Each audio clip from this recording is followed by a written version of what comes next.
Good bye. സുഹൃത്തുക്കളെ, എന്താണ് അതിൻ്റെ മീനിങ്? ഗുഡ് ബൈ എന്ന് പറഞ്ഞാൽ എന്താണ്? നമുക്കതിൻ്റെ ഉത്ഭവം ഒന്ന് നോക്കാം.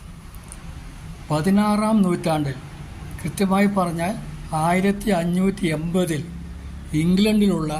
ഇംഗ്ലണ്ടിൽ ഉപയോഗിച്ചിരുന്ന ഒരു ബ്ലെസ്സിങ് ആയിരുന്നു God B with E. Meaning God B with you. YE mean you. അന്നത് ബ്ലെസ്സിങ്ങിന് മാത്രം ഉപയോഗിച്ചിരുന്ന ഒരു വാക്കായിരുന്നു ഗോഡ് ബി വിത്ത് യു.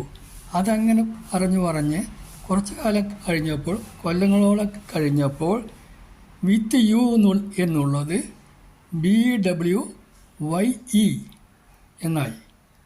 പിന്നീട് കുറേ കാലം അത് ഉപയോഗിച്ച് കഴിഞ്ഞപ്പോൾ W സൈലൻ്റായി.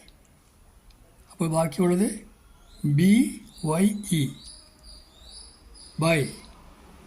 ഗോഡ് ബൈ എന്നായി. 18-ാം നൂറ്റാണ്ട് എത്തുമ്പോഴേക്കാണ് good morning, good night, good day എന്നുള്ള പ്രയോഗം ഇംഗ്ലണ്ടിൽ സ്റ്റാർട്ട് ചെയ്തത്.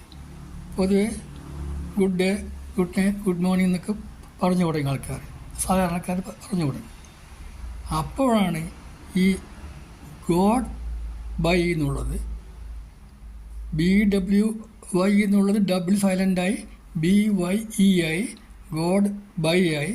ഈ ഗുഡ് മോർണിംഗ്, ഗുഡ് നൈറ്റിൻ്റെ ഉപയോഗം വന്നപ്പോൾ ഗോഡ് ബൈ എന്നുള്ളത് ഗുഡ് ബൈ എന്നായി.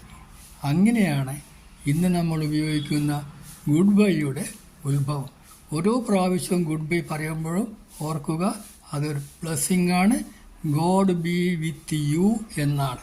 അതിൻ്റെ അർത്ഥം നമ്മൾ പലപ്പോഴും മനസ്സിലാക്കാനില്ല. അതുകൊണ്ടാണ് ഇവിടെ ഒന്നുകൂടി പറയുന്നത്. Good bye.